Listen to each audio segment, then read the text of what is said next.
Hello et bienvenue dans Histoire d'auto, je m'appelle Vincent Desmond et dans ce podcast je vais à la rencontre de gens qui ont consacré leur vie aux bagnoles. Ils ou elles sont journalistes, photographes, illustrateurs, blogueurs ou encore youtubeurs. Ils ont un point commun, de l'essence coule dans leurs veines. Épisode après épisode, ils nous raconteront leur parcours, leurs goûts, leurs aventures motorisées, en un mot, leurs histoires d'auto.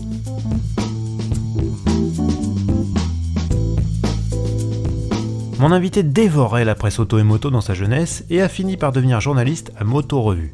Puis un beau jour, il a décidé de faire ses valises et de partir au Québec. Après avoir visité plusieurs rédactions, il s'est établi à celle du Guide de l'Auto, un annuel publié depuis 1967. Dans cet épisode, nous allons parler de son parcours, de son ressenti d'expatrié, du jargon automobile très différent au Québec, ou encore de la manière bien particulière qu'ont nos cousins de la belle province de vivre leur passion pour tout ce qui roule.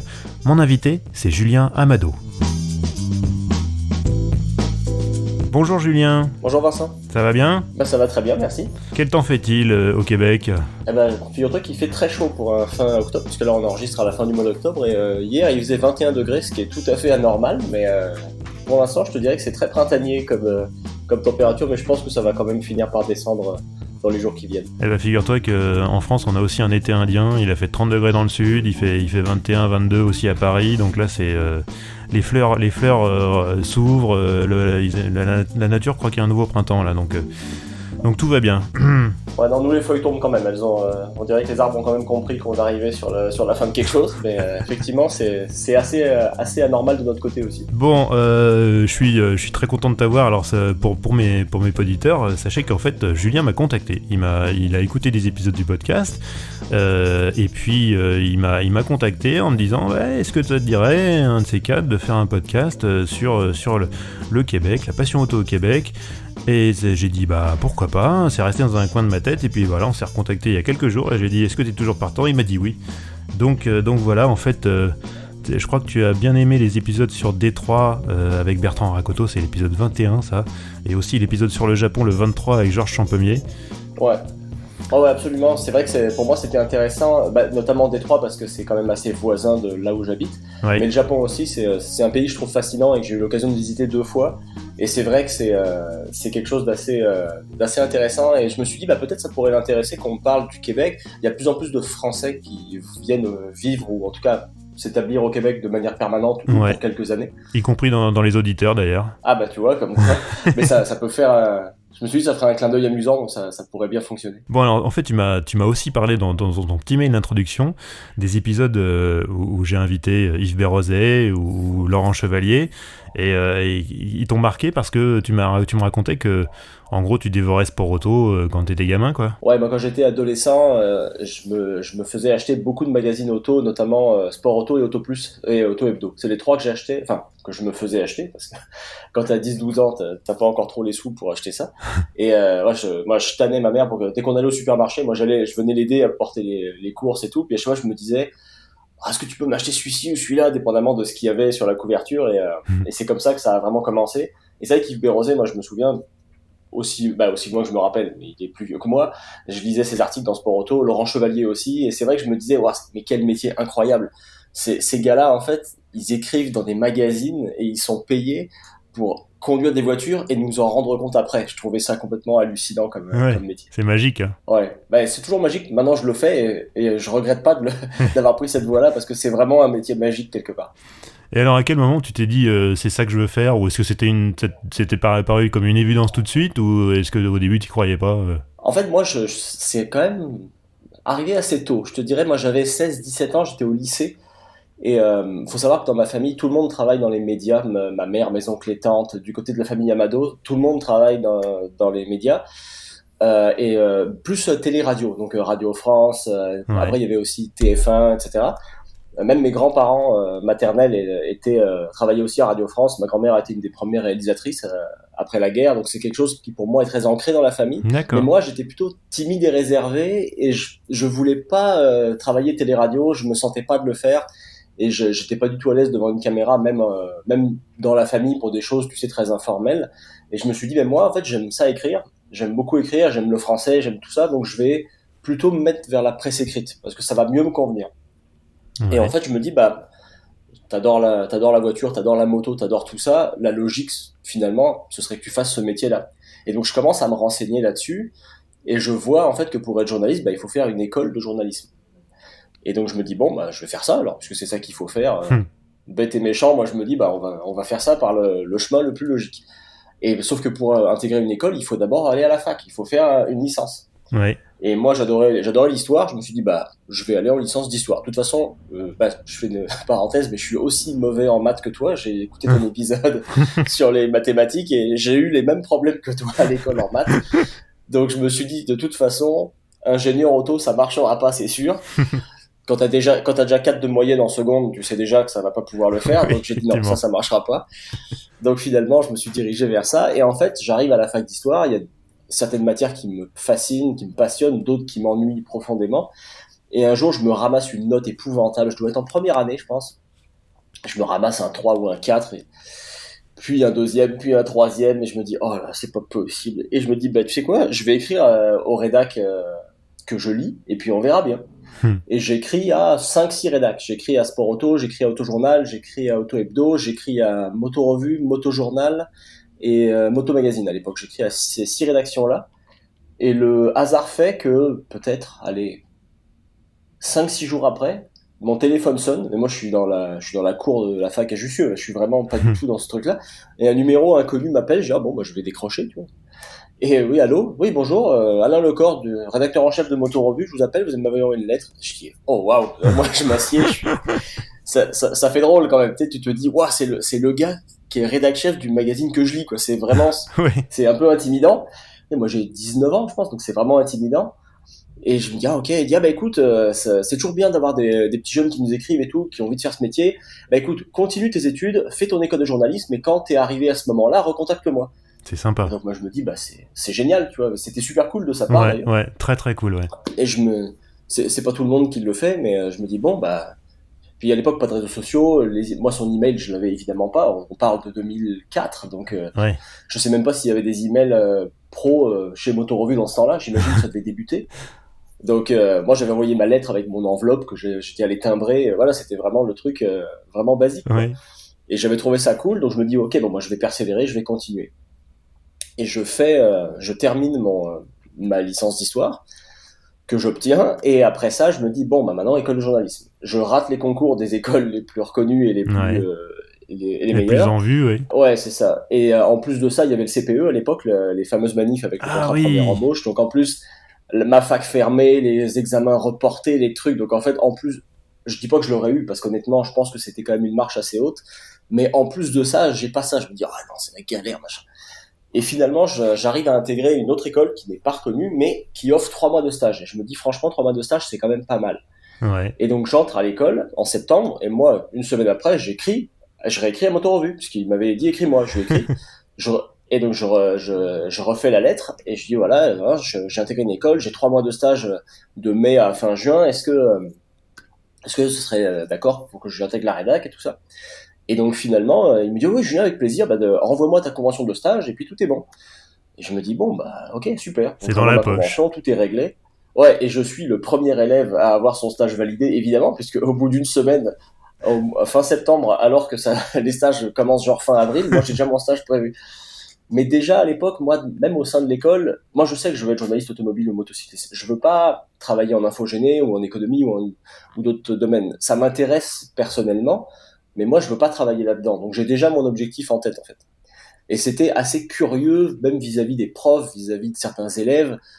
Ouais. Bien des gens, c'était un peu bizarre, tu vois. Et même pour certains profs, c'était du public reportage. En fait, tu faisais pas du journalisme en tant que tel, tu vois. C'est ça, ouais. Il y avait un peu ce côté, tu fais les pages à la fin, là. Il y avait un peu, des fois, un petit dédain par rapport à ça. Absolument. Et moi, je trouve ça dommage parce que, effectivement, tu peux faire du public reportage, si tu veux, en automobile, mais tu peux très bien le faire aussi dans d'autres domaines, hein. Et donc, quelque part, tu vois, il y avait ce côté-là pour moi, mais il y avait d'autres personnes, notamment un qui était fanat de techno, et tout ce qui était à l'époque, téléphone et tout, ordinateur, machin, et il y avait pas ce truc-là, alors que tu pourrais très bien aussi te dire, parler d'un ordinateur, ça vaut rien, tu vois. Ouais. Et il y avait pas ce truc-là, donc c'est vrai que c'était un peu curieux, mais donc c'est comme ça que j'ai en fait fini par intégrer la rédaction en stage, et que j'ai eu beaucoup de chance, mais quelqu'un a quitté la rédac à la fin de l'été. Et donc moi, en fait, il m'a rappelé directement en septembre.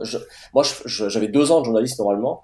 Il me rappelle genre le 28 août. Il me dit oui, Julien, c'est quoi tes dispo pour un contrat, pour un CDD de 2 ans en alternance? Je fais ah bah elles sont totales. Il dit ok bah écoute, tu viens lundi matin. Donc en fait, au lieu de faire ma deuxième année de journalisme normale, j'ai embarqué sur une autre école à l'IPJ cette fois-ci 2 ans où j'ai fait une alternance de 2 ans.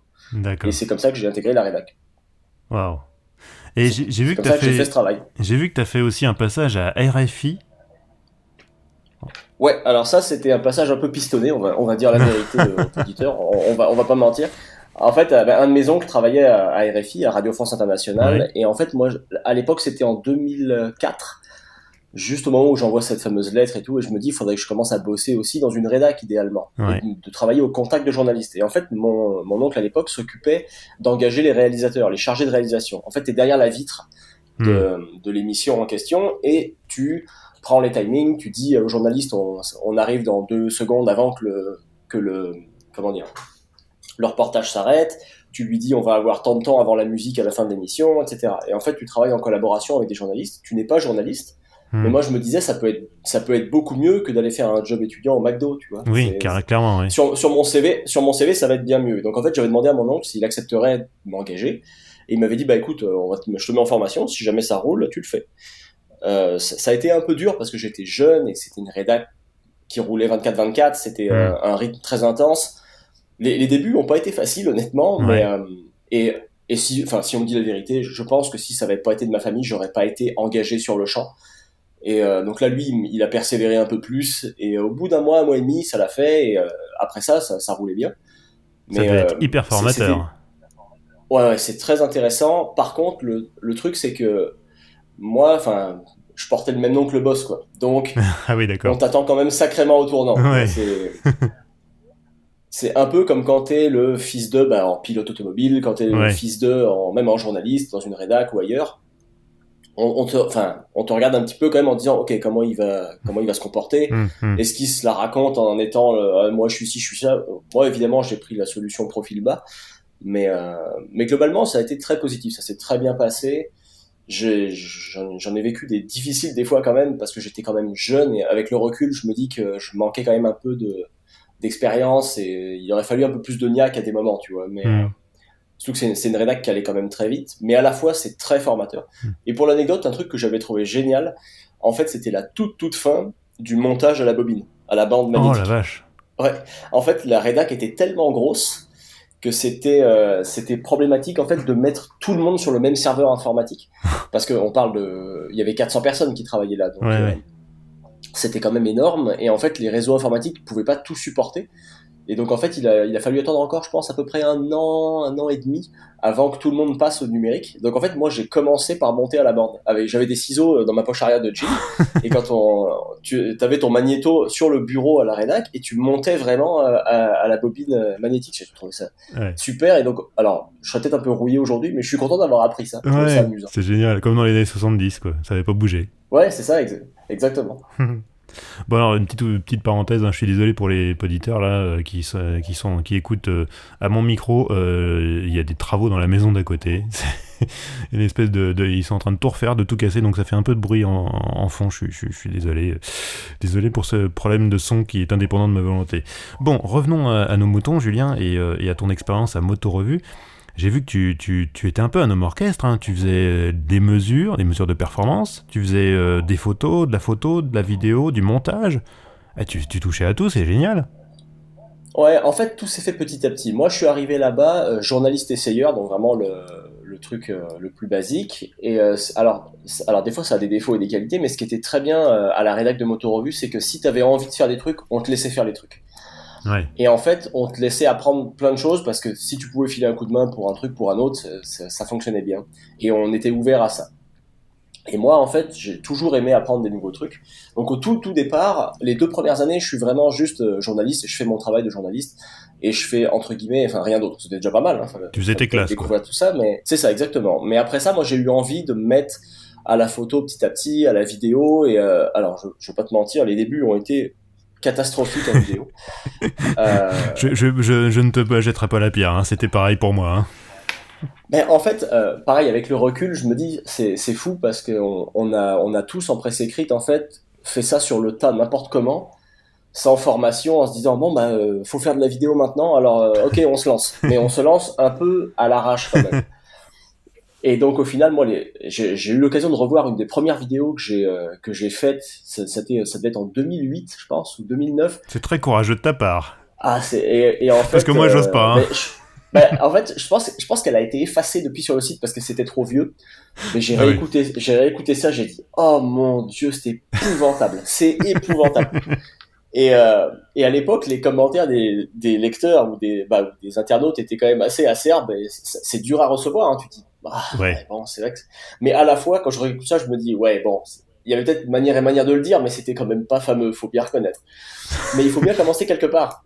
Ouais. Et après, tu mesures Faut le bien que tu chemin commences. parcouru. C'est gratifiant aussi. Bah, exactement. Et en fait, moi, à l'époque, j'avais eu suffisamment enfin, c'était pas des points, mais tu sais, t'avais assez d'années d'ancienneté, tu pouvais demander un DIF, un droit individuel à la formation. Mhm. En entreprise. Moi, j'étais CDI à l'époque et j'avais demandé à faire une formation d'une semaine et ça s'appelait le commentaire sur image au CFPJ.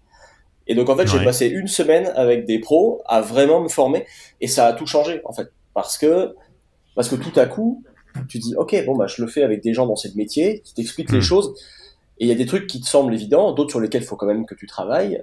Mais au final, tu te dis, bon, bah voilà, en fait, j'ai une base maintenant pour travailler. Et à partir de là, ça a quand même été beaucoup mieux. Mais Ouais. et après ça, les photos, je m'y suis mis sur les événements sportifs en fait. Je les faisais quand les photographes les faisaient pas. Donc on couvrait à l'époque le Bol d'Or, les 24 heures du Mans, toutes ces épreuves d'endurance là. Et moi, j'avais envie de me mettre à la photo. Et en fait, ce que je faisais, quand les photographes, bah, souvent c'était plutôt tard le soir ou très tôt le matin, prenaient prenaient des pauses, moi j'embarquais le matos et j'allais faire des photos. J'allais dans la pit lane, j'allais sur la piste, j'allais faire des photos d'action, des photos statiques. Je faisais un peu toutes sortes de choses. Pareil, au début c'était un peu poussif, hein, on va pas se raconter Hmm. l'histoire. Mais il y avait notamment un photographe qui travaillait au sport, qui était adorable et qui m'a donné plein de conseils. On est allé en bord de piste ensemble, il m'a montré des trucs, plein de Ah, c'est choses, chouette. comment m'améliorer. Et en fait, il y a beaucoup de gens comme ça à qui tu dois des déclics. Hmm. Et c'est vrai que grâce à ça, j'ai pu m'améliorer aussi et j'étais vraiment content. Mais c'est vrai qu'au final, quand je balaye un petit peu tout ce que j'ai eu la chance de faire en presque un peu plus de 6 ans, c'est vrai que j'ai pu faire de la photo, j'ai pu faire de la vidéo, j'ai fait du commentaire sur image, j'ai fait évidemment plein d'essais routiers et c'était la base de mon métier. Hmm. Et j'ai fait aussi effectivement à l'époque, ça aussi ça a été dur au début, on faisait nous-mêmes les passages au banc et les mesures de performance. Ouais. Donc en fait, on avait alors tout ce qui était vitesse max et tout, ça se faisait plus parce que de toute façon c'était beaucoup trop risqué de faire ces choses-là. Mais par contre, on faisait des mesures de reprise, on faisait des mesures d'exactitude de compteur de vitesse, des choses comme ça. Et donc en fait, tu fixais un système sur la moto, c'était une sorte de petite boîte blanche que tu mettais sur un repose-pied, et elle envoyait un signal vers le sol qui remontait. Et Ouais. en fait, en calculant la vitesse avec laquelle le signal remontait, tu avais la vitesse, etc. Et donc, tu avais un petit bouton, on scotchait ça avec du scotch d'électricien sur le guidon. Et Ouais. donc, en fait, dès que tu arrivais à 50, 90, 130 km/h, tu cliquais sur le bouton pour savoir si à 130, tu étais à 130 piles, à 127, à 124, etc. Hmm. Hmm. Et donc, on faisait ces choses-là. Et on faisait aussi les passages au banc. Ça, au début, ça a été un peu dur, mais un de mes collègues au bureau m'a formé. Il était super aussi. Il y en a toujours qui t'aident beaucoup. Lui, c'était quelqu'un de très méticuleux, qui faisait les choses vraiment comme il fallait, les trucs techniques, les poids, les mesures et tout. Et en fait, pareil, ça m'a vraiment appris la rigueur et comment il fallait faire les choses. C'est toujours un ami aujourd'hui d'ailleurs, comme quoi des fois ça trompe pas.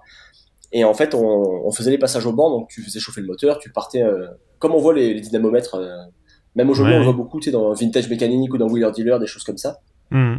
Et en fait, bah, c'était la même chose, sauf que c'était un dynamomètre de moto.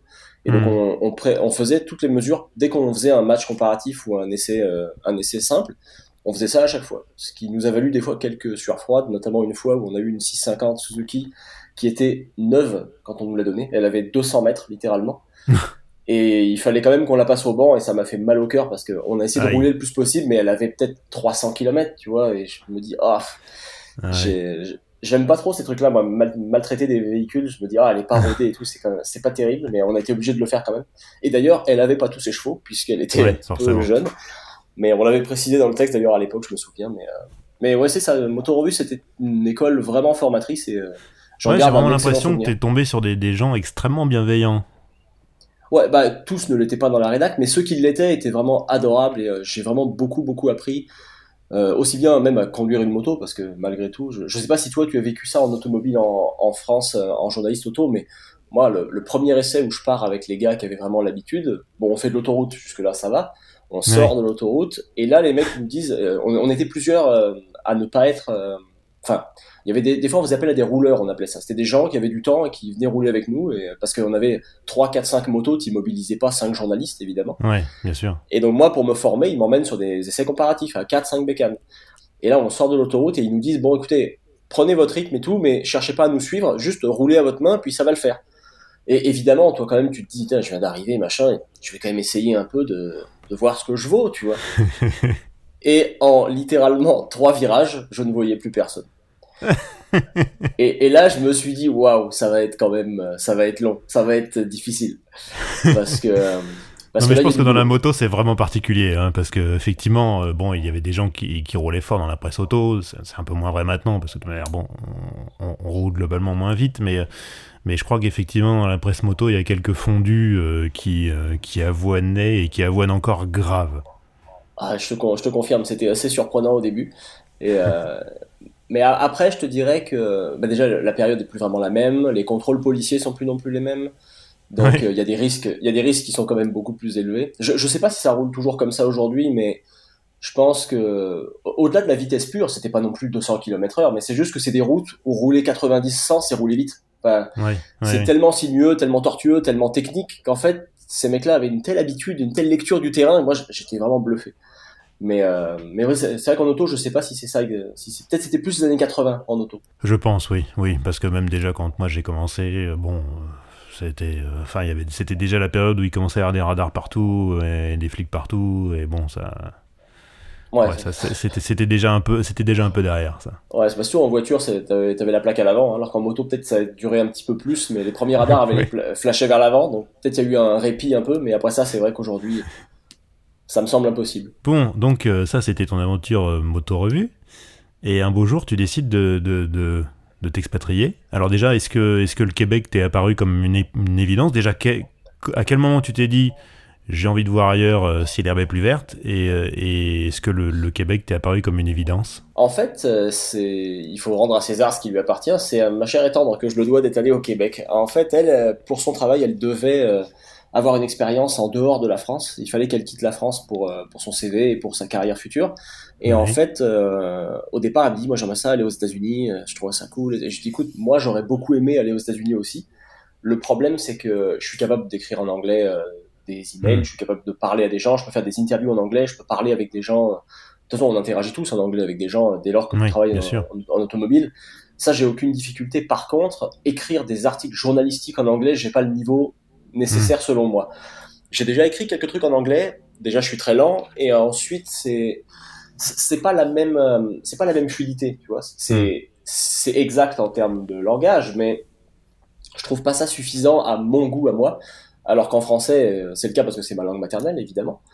Et donc je lui avais dit, écoute, ça va être compliqué. Et c'est là où elle me dit, bah, dans ce cas-là, pourquoi pas le Québec, pourquoi pas Montréal? Je dis, bah écoute, si jamais il y a des postes qui pour toi pourraient marcher, oui, Montréal, c'est sûr. Parce que je perds pas mon avantage, entre guillemets. Ouais, Et en fait, moi, à Motorevue à l'époque, j'avais un peu fait, enfin, pas un peu fait le tour. J'avais déjà fait pas mal de trucs. Et j'avais conduit à peu près tout ce qui se conduit ou presque, de la petite 125 jusqu'à la moto de Superbike mondiale ou des 24 heures du Mans. Et je me mhm, dis, bah, j'aurais envie de faire autre chose. Et de la voiture, pourquoi pas? Parce que j'avais toujours ça dans un coin de ma tête en me disant, moi, je suis pas soit motard, soit caisseux, comme on dit. Moi, j'aime les deux et j'ai ouais, toujours aimé les deux sans distinction. Et je pense, d'ailleurs, il y avait, à l'époque, j'avais plusieurs confrères qui aimaient les deux. Donc je me dis, bah, après tout, je pourrais essayer de me reconvertir là-bas en automobile. Parce que la moto, c'est quand même très saisonnier. Puis avec l'hiver, c'est oui, difficile. c'est sûr. Et donc je me dis, pourquoi pas. Et en fait, le hasard faisant bien les choses, a priori, en 3 semaines, un mois, elle a déjà une offre valide. Il lui envoie son visa. Moi, j'ai accès aussi à un visa via le sien de 2 ans. Donc en fait, je me Ouais, dis, bon, bah, écoute, a priori, ça a l'air de bien se dessiner. Bon, bah, on le fait.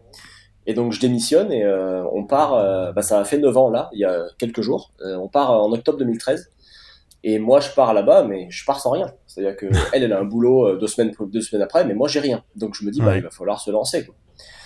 Et j'ai été extrêmement chanceux. Honnêtement, si un jour j'ai une période de chômage dans ma vie d'un an ou deux, je dirais jamais rien à personne parce que j'arrive sur place et moi je commence à aller, bon bah tu vas chez Ikea, tu commences à acheter des meubles, tu repeins l'appart que t'as trouvé, enfin tu fais tous tes trucs administratifs, la sécu québécoise, les impôts québécois, enfin bref tu fais tout Ouais. ça. Donc moi, on s'était donné à peu près 2 3 semaines pour faire ça tous les deux. Et moi, après ça, attention, j'avais pas de boulot. Je dis, bah, s'il y a des trucs à faire en plus, c'est moi qui irai pendant que tu commences le travail. Mhm. Et en fait, une offre d'emploi arrive, qui était à l'époque pour le Huffington Post Québec, qui avait un site automobile qui était relié à Autoblog. Je sais pas si tu connais Autoblog États-Unis. Oui, bien sûr. Autoblog.com, qui est le site de ça. À l'époque, il y avait plusieurs autoblogs. Il y avait un Autoblog France, Autoblog Allemagne, Mhm. Japon, Canada, et ils venaient d'ouvrir l'Autoblog Québec quelques mois auparavant. Et il cherchait un Red Chef adjoint, en fait. Quelqu'un qui pourrait mettre du contenu en ligne, écrire des papiers, faire de la traduction de l'anglais, donc d'États-Unis vers le français, des photos, des vidéos, toutes sortes de choses. Et en fait, ça collait exactement à mon profil. Mhm. Sauf la, sauf la parfaite connaissance du marché québécois, que je n'avais absolument pas, puisque j'avais posé mes valises, genre Forcément. 12 jours avant, tu vois. Et là, je me dis, bon, il va falloir quand même, il va falloir que je me documente plus que ça, parce que j'avais prévu, évidemment, de m'y intéresser, mais pas les 10 premiers jours, quoi. C'était un peu court. Et l'offre d'emploi est rédigée d'une manière un peu curieuse. En fait, le rédacteur en chef qui écrit ça, c'est de manière un peu chill, comme on dit au Québec, c'est vraiment très relax. Puis je me cherche un copilote, machin. Enfin, c'est pas du tout l'annonce formelle telle que tu t'imagines. Et moi, je me dis Ouais. bon, s'il écrit ça comme ça veut dire qu'il attend quelque chose d'un peu similaire. Il veut quelque chose d'un peu barré comme ça, parce que sinon, il écrirait pas de cette manière-là. Et je me dis, bah, tu sais quoi, qu'est-ce que j'ai à perdre? Et donc, je lui écris un truc en lui disant pareil. Je lui dis, ah, voilà, bah, si tu cherches un copilote, et j'enchaîne comme ça, je lui dis ce que j'ai fait, mais sur un ton un peu léger. Et j'envoie ça, et il m'appelle, il dit, ok, bah, est-ce qu'on peut se rencontrer pour une entrevue plus formelle, pour se parler et tout, avec mon boss aussi, et tout ça. Je dis, ok. Et donc, j'arrive sur place, et on accroche vraiment bien tous les deux. On est d'ailleurs toujours amis tous les deux aussi. Et il m'engage. Donc, en fait, j'ai été engagé genre le 4 novembre et j'ai atterri de l'avion le 16 octobre. Donc vraiment, moi, j'ai eu une chance incroyable. Et je commence directement dans l'industrie automobile québécoise. Et c'est vrai que c'était vraiment génial parce que je me dis, bon, bah, le timing est parfait, en fait. Est-ce que aussi, bon, le Québec, certes, c'est francophone, mais c'est quand même anglo-saxon dans la mentalité, on va dire. Est-ce que c'est aussi pas plus facile là-bas de trouver un job finalement, alors qu'en France, on sait que c'est toujours très compliqué, on multiplie les entretiens d'embauche, les CV, machin. Là-bas, j'ai l'impression que c'est globalement plus fluide, non? Ouais, en fait, moi, j'aime bien l'idée qu'on dise qu'on est des cousins. C'est-à-dire que, avec les Français et les Québécois, on n'est pas frères et sœurs, là, on n'est pas similaires. Mais par contre, pour moi, quand on dit que les Québécois sont des Américains qui parlent français, pour moi, c'est faux aussi. On est vraiment à mi-chemin entre les deux. Et c'est vrai, par contre, qu'au Québec, il y a une ouverture d'esprit où il y a moins, on va moins être focalisé sur ton CV absolument, sur ton école, sur la grande école que tu as faite, sur tout ça. Tu vois, typiquement, par exemple, moi, quand j'ai fait ma première entrevue avec Autoblog, la première question qu'ils me posent, c'est, OK, qu'est-ce que tu sais faire?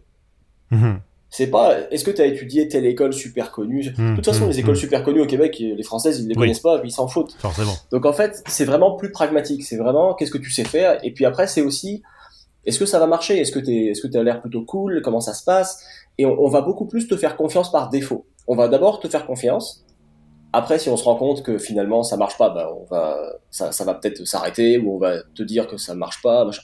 Mais au premier abord, on va se dire bah tu sais quoi, après tout, il vient d'arriver. C'est vrai qu'il connaît forcément pas le Québec par cœur, mais il a les compétences que moi je recherche. Donc a priori, apprendre le marché auto québécois, c'est pas la fin du monde. Si jamais Ouais, ça marche pas, de toute façon, dans 2 semaines, il est dehors. Donc c'est quoi le risque en fait? c'est vrai. Tu vois, finalement, alors même si c'est pas tout à fait vrai, il faut nuancer un petit peu ce qui est dit souvent là-dessus, mais c'est quand même plus facile d'engager et de te séparer des gens. Donc Ouais, par rapport à la France, on est moins paralysé par la crainte du mauvais choix. Tu vois, le mec qui va ouais. bosser comme un dingue pendant 3 mois et qui à 3 mois et un jour va se mettre les mains dans les poches. Tu vois. C'est quelque chose qui ici n'existe pas. Mais à l'inverse, en tout cas moi je l'ai pas connu. Ça veut pas dire que ça n'existe pas, mais j'ai jamais connu des gens qui vont se dire ah bah puisqu'on peut les virer, on les vire à la première occasion. En fait, recruter des gens, c'est chiant, c'est long, il faut trouver des gens. Donc si tu es là et que tu fais l'affaire et que économiquement la situation va bien, il n'y a aucune raison objective pour qu'on te licencie, même si c'est facile. Donc ça, des fois, vu de France, c'est un petit peu particulier, tu vois. C'est quelque chose qu'on a tendance à trouver un peu lunaire, mais moi, j'avoue que c'est quelque chose, personnellement, qui me convient mieux, le marché du travail québécois. Ouais. C'est un petit un peu plus fluide de cette manière-là, sans verser non plus dans le marche ou crève. Tu vois, je trouve Hmm. que c'est un compromis qui est assez intéressant et tu trouves, effectivement, tu rebondis plus facilement. Alors aujourd'hui, tu es devenu rédacteur en chef d'un truc qui s'appelle le Guide de l'auto. Alors je veux bien que tu expliques parce que nous, en Europe et en France, on connaît pas du tout. Donc c'est quoi exactement le Guide de l'auto? Ouais, en fait, la presse automobile québécoise est très spécifique. De toute façon, les Québécois sont souvent assez différents du reste de l'Amérique du Nord, hein. C'est un peu les irréductibles gaulois. Il y a un peu ce truc-là quand même. En même temps, si tu fais le compte, allez, on va dire à la louche 370 millions de personnes qui peuplent les États-Unis et le Canada, et tu as 6,8, 7 millions de francophones à peu près, quelque chose comme ça. Oui, Si tu comptes Québec, les autres provinces, il y a quelques personnes aussi quand même qui parlent le français, mais c'est très minoritaire. oui, c'est vraiment Donc même si tu, le village gaulois, ouais. c'est ça. Donc en fait, même la manière d'appréhender la presse est différente. Il y a quelques magazines. Il y a un magazine notamment plus axé américaine qui s'appelle V8 Passion, qui est un magazine plus classique tel qu'on les connaît. Il y a un magazine sport auto qui s'appelle Pole Position, qui lui est sport automobile mondial, québécois, canadien, etc. Et après, tu as des livres. En fait, les Québécois consomment la presse automobile d'une manière curieuse. Il y a notamment 2 livres qui paraissent tous les ans, donc le Guide de l'auto, où moi je suis rédac chef, et l'Annuel de l'auto. C'est 2 livres qui paraissent toujours au même moment, c'est 2 concurrents, un peu comme t'aurais un truc avec, je sais pas, Automobile Magazine et l'Autojournal à l'époque, tu vois. C'est un peu le même genre de Mhm. truc, sauf que la périodicité est complètement différente. T'as les sites web qui sont les sites web d'actu, et là ça roule normalement, mais les gens Mhm. achètent leurs livres tous les ans à l'automne pour l'année d'après. Là, typiquement, tu vois, on a publié le 2023 au mois de septembre, et donc ça va rouler comme ça jusqu'à l'automne prochain. Et après ça, tu repars sur une grosse période de production très intense pendant 3 mois, 3 mois et demi. Tu publies ton livre, tu recontinues après le reste de l'année à faire du web et à faire des trucs en prévision de ton livre, et tu republies un livre. Et tu as des gens qui ont la collection complète depuis 1967. Donc c'est génial. Et quand tu rencontres des gens qui te disent ah moi je les ai tous et tous, tu vois qu'ils sont super contents et dans leur bibliothèque ils ont tous les guides de l'auto de tous les ans. C'est génial. Mais faut quand même comprendre que ça a débuté avec des petits livres et aujourd'hui c'est des gros pavés. Moi le livre il fait 704 pages donc c'est un énorme livre. 700 pages. Oh ouais c'est en gros Waouh. ce serait Ah ouais. oh ouais moi là cette année tu vois j'ai 286 entrées donc j'ai 286 véhicules. Sachant que des fois, comment dire, je vais en associer certains. Quand c'est par exemple Toyota GR86 et Subaru BRZ, je mets les deux au même endroit parce que c'est quand même Mhm. la même voiture. Ouais. Donc là, c'est un seul auteur qui va écrire les 2 textes parce que sinon, c'est pas tellement logique. Donc en gros, tu as à peu près 300 modèles par an. Tu as tout ce qui peut être acheté au Canada, en gros. Ah ouais, moi ça me fascine hein, parce que moi qui suis sur la rédaction principalement d'un hebdomadaire où du coup on boucle toutes les semaines, j'avoue que le concept du bouclage annuel, ça m'est totalement étranger. Ouais, c'est vrai que c'est assez particulier. Et, moi, ça m'avait surpris quand je suis arrivé la première fois. D'ailleurs, pour l'anecdote, c'est drôle, mais le premier livre automobile que j'ai feuilleté, c'était le Guide de l'auto. Quand je suis arrivé, l'avion se pose, et moi, le lendemain ou sur le lendemain, je suis dans une librairie, je me dis, ok, qu'est-ce qu'ils achètent comme magazine, où est-ce que je Ouais. pourrais postuler, et tout ça. Et en fait, je vois 2 gros bouquins, et je me dis, ah, c'est bizarre quand même, c'est pas du tout ce que nous on connaît. Et donc, en fait, ça m'avait surpris, vu de la France, où il y a énormément de presse magazine, et où tu as beaucoup de diversité, enfin, tu peux trouver à peu près toutes les thématiques possibles et Mhm. imaginables. C'est un peu surprenant de trouver ça ici. Par contre, et ça c'est, je pense aussi, ce qui fait que la concurrence est peut-être plus féroce, tu as aussi beaucoup de magazines soit anglais, américains ou français de France, qui sont importés au Québec. Tu Mhm. vas avoir des Car and Driver, des Road and Track, tu vas avoir des Evo, tu vas avoir des Sport Auto, tu vas avoir du Auto Hebdo. Tu as aussi pas mal de magazines français ou enfin francophones, anglophones qui sont importés. Donc je pense que ça fait une grosse concurrence aussi Mhm. pour une province où tu as un bassin d'acheteurs qui est moins élevé malgré tout. Et ça te limite aussi, je pense, en termes de budget. Tu pourrais pas, enfin, à mon sens, à moi, il n'y aurait pas la place pour 4, 5, 6 magazines automobiles, plus de livres, Mhm. plus. Enfin, tu vois, je pense que le marché est trop restreint pour ça. Et puis, il se trouve que ça s'est façonné comme ça au Québec. Donc maintenant, entre guillemets, le pli a été pris. Et donc, c'est comme ça que les gens consomment la presse papier, disons. C'est plus sous forme de livre que sous forme de magazine, à l'exception des deux magazines que je citais tout à l'heure. J'ai vu aussi que tu as fait du podcast, alors j'en parle avec d'autant plus de plaisir qu'on est dans un podcast. Tu as fait une série de podcasts sur Gilles Villeneuve. Ouais, j'ai fait une série de podcasts sur Gilles Villeneuve. Le point de départ, en fait, c'est le livre, encore une fois, le guide de l'auto. En fait, je voulais faire quelque chose sur Gilles, puisque 2022, c'était 82, c'était les 40 ans de sa mort, et je voulais qu'on lui rende hommage. Et en fait, j'ai voulu faire un truc pour le guide de l'auto, le livre, et j'ai fait en fait les années Berthier. Je voulais me focaliser sur ses voitures, je voulais me focaliser sur ce qu'il faisait à l'époque. Je suis allé rencontrer des amis à lui quand il a acheté sa première voiture de course, quand il bricolait sa Mustang au fond de son garage, qu'il a changé de moteur, qu'il changeait les suspensions, qu'il mettait des gros pneus, qu'il élargissait les ailes, etc. Et je me disais, ce serait amusant de parler de ses premières voitures, pas de la période Ferrari qui est plus connue, la période F1 qui est quand même plus connue et qui a été beaucoup plus traitée, mais un truc vraiment québécois et voilà, rappeler un peu ces souvenirs-là ou apprendre des choses à des gens, pourquoi pas. Et c'était fascinant et je me suis dit, ça faisait longtemps que le podcast ça me trottait dans la tête, enfin le balado pour le Québec, puisque c'est une balado diffusion si tu regardes les choses de manière franco-française. Oui, et d'ailleurs je trouve que c'est très joli comme mot. Ouais, souvent c'est réduit en balado parce que balado diffusion c'est un peu long. Mais donc je me suis dit, il y a peut-être quelque chose à faire, je vais enregistrer les interviews que je fais. Et donc en fait, à chaque fois que j'allais voir des gens, j'y allais avec un Zoom, un enregistreur, avec un micro. Et bon, comme je n'en avais qu'un seul, j'enregistrais pas mes questions à moi, mais j'enregistrais toutes leurs réponses. Et j'avais quand même pas mal de matériel. Et je le mets dans un coin, je me dis, on verra. Parce qu'en fait, au sein de mon entreprise, comme c'est un grand groupe médiatique, il y a aussi une radio qui fait partie de ce groupe-là. Et il y a des ponts, en fait, entre ces différents groupes. Et moi, je m'étais dit, il y aurait peut-être moyen de faire quelque chose, ce serait intéressant. Et la chance fait en fait que quand je propose l'idée à mon chef, il me dit écoute, je vais en parler aux gars de la radio, mais ouais, ça pourrait même pour nous c'est cool, c'est intéressant, donc ok, il en parle. Et la chance que j'ai, c'est que la personne qui est chef réalisateur à la radio, à Cube Radio, là où je travaille aussi, et ben lui, ça fait des années qu'il veut faire un truc sur Gilles Villeneuve. Donc évidemment, ça marche tout de suite. Et donc je lui explique ce que on regarde ensemble. Moi, j'en avais jamais fait. C'est quand même un exercice très différent de ce que je connaissais. Et je me dis, c'est un défi qu'il faut relever là. J'ai trop envie de faire ce truc-là. Et donc, en fait, j'ai été détaché à la radio pendant un peu plus de 2 mois. Et on a fait 8 épisodes de 20 à 40 minutes chacun. Mais cette fois-là, on a couvert vraiment toute la période. On commence vraiment à son enfance, avec notamment un de ses amis d'enfance avec qui il était au collège. Enfin, moi, je trouve ça génial. Et après ça, on va jusqu'à la F1 et jusqu'à sa mort. Et là, j'ai pu parler à des gens aussi en Europe, notamment Jean-Louis Moncey, que tout le monde connaît bien en France. Qui passera bientôt dans le podcast. Ah, c'est vrai. Ça a été une rencontre géniale et moi, j'ai adoré parler avec lui. Ouais, et il adore, c'est normal. Exactement. En fait, au-delà du fait que c'est un très grand professionnel et qu'il a à peu près tout vu les 40 dernières années en Formule 1 et en sport auto, c'est quelqu'un d'extrêmement simple et de très gentil. Et c'est vrai que c'est vraiment cool. Il y a d'autres personnes qui m'ont un peu ghosté, que je citerai pas là, mais qui ont été moins cool, disons. Mais lui, il a été adorable et tout ce qu'il me dit est tellement intéressant en fait, parce qu'il était là, parce qu'il était sur place. Donc forcément, c'est sûr que quand t'as quelqu'un qui était là à Zolder en 82, quand Gilles se tue et qui peut te dire ce qui s'est passé, comment c'était, comment lui il était, l'ambiance, le reste, Didier Pironi, enfin toutes sortes de choses. Forcément, ça rajoute un intérêt énorme à ce que toi tu peux raconter dans ton studio pour ça, quoi. J'en ai des frissons qu'à t'écouter. Je mettrai le lien vers la série de podcasts en question que je vais m'empresser d'écouter parce qu'effectivement le sujet est passionnant. Et tout à l'heure on parlait de gens, comment dirais-je, bienveillants.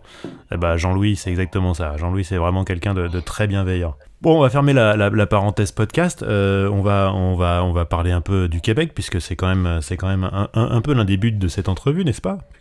Là, c'est vrai. Entrevue comme disent les Québécois, puisqu'ils ne disent pas interview, n'est-ce pas? Ils évitent Absolument. au maximum les anglicismes. Justement, on va parler jargon.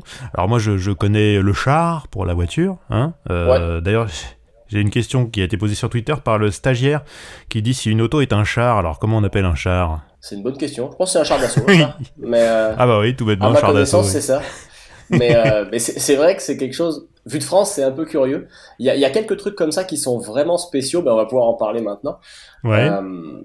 Je te dirais, il y a pour beaucoup de domaines très techniques et l'automobile en fait partie. L'influence anglophone a été énorme pendant énormément d'années. Je te dirais que toute la génération des baby boomers québécois, déjà eux en partant, tous les termes automobiles c'est des termes anglais à 95%. C'est-à-dire que par exemple, pour revenir au podcast de Gilles, un de ses bons amis d'enfance, d'adolescence, était mécanicien. Lui, il va pas te parler d'un pare-brise, il va te parler d'un windshield. Il va pas te parler des essuie-glaces, il va te parler des wipers, parce que des wipers c'est des essuie-glaces. Il va te parler de break pour des freins. Il va te parler de toutes sortes de flashers pour les warnings. Tout en fait va être comme ça à travers un prisme très anglophone. Aujourd'hui, ça va dépendre des gens, ça va dépendre de leur génération, ça va dépendre aussi, disons, de leur connaissance de l'automobile. Mais il y a beaucoup de termes qui sont des termes anglais. Les Québécois s'efforcent de faire le moins d'anglicisme possible, mais dans l'automobile, je te dirais qu'ils en font plus que les Français. Typiquement, tout ce qui est technique, je pense à des joints, des choses comme ça. Tu vois, par exemple, t'as beaucoup de traductions littérales aussi. Par exemple, une culasse au Québec, c'est une tête de moteur, puisque c'est un calque de l'anglais en fait. Donc, si tu te dis j'ai un problème de tête, mécaniquement, c'est un problème de culasse. T'as pas de problème de soupape, t'as des problèmes de valves, parce que des valves c'est des soupapes, et il y a toutes ces choses-là. Mais des fois, tu vas avoir aussi des mélanges. Par exemple, au début quand j'ai lu ça, j'ai dit mais qu'est-ce que c'est que ce truc? Il y avait quelqu'un qui avait dit j'ai un problème de gasket de tête. Un gasket de tête, c'est un joint de culasse. Logique. Parce qu'un gasket, c'est un joint en anglais. Mais c'est pas un head gasket, c'est un gasket de tête. Parce que t'as franco-anglicisé un truc qui au départ n'existait pas. Ouais, il mélange largement l'anglais et le français, quoi. Ouais, ça va dépendre des gens aussi. T'as des gens qui vont donner les termes en français, des gens qui vont les donner en anglais. Mais moi, il va m'arriver parfois, pour des termes techniques, je vais donner le terme français parce que j'estime qu'on écrit en français et qu'on se doit d'écrire en français. Par contre, quand c'est des trucs vraiment trop obscurs, je vais mettre le terme anglais en parenthèse en disant aussi appelé. Parce que si t'écris un article et que 90% des gens savent pas de quoi tu parles, ça n'a pas trop de sens. Donc, par exemple, moi, ça m'était arrivé, je pense que ça devait être les joints SPI. Un jour, je devais parler de joints SPI. Et ici, on dit des cils, on dit pas des joints SPI. Donc, j'avais parlé de ça et parce que sinon, les gens comprendront pas, donc ça sert à rien, en fait. Ceux qui le comprennent, c'est parfait, et quelqu'un qui aurait, je sais pas, une soixantaine d'années qui lit cet article-là, il a aucune idée de quoi je parle. Donc, dans ce cas-là, c'est un peu idiot. Ce serait dommage. Mais tu vas aussi avoir des termes, ça c'est plus dans le langage courant, où tu vas franciser, où tu vas créer des verbes avec des mots anglais. L'embrayage, on dit beaucoup la clutch ici. Tu vas beaucoup clutcher, tu vas beaucoup utiliser ta clutch, parce que c'est rentré dans le langage courant. Mais clutcher, c'est pas un verbe anglais, ça n'existe pas. Mais ça a été fait comme ça. T'as des gens qui vont breaker aussi, ils vont pas freiner. Parce que, comme c'est des breaks, tu vas breaker. T'en as aussi, le frein à main, c'est un break à bras, par exemple. Break à bras. Donc t'as beaucoup de néologismes comme ça qui sont créés un peu de toutes pièces, et qui arrivent comme ça. Mais c'est pour ça aussi qu'au début, quand tu lis une annonce de voiture sur le Bon Coin québécois, c'est Kijiji, mais c'est la même chose.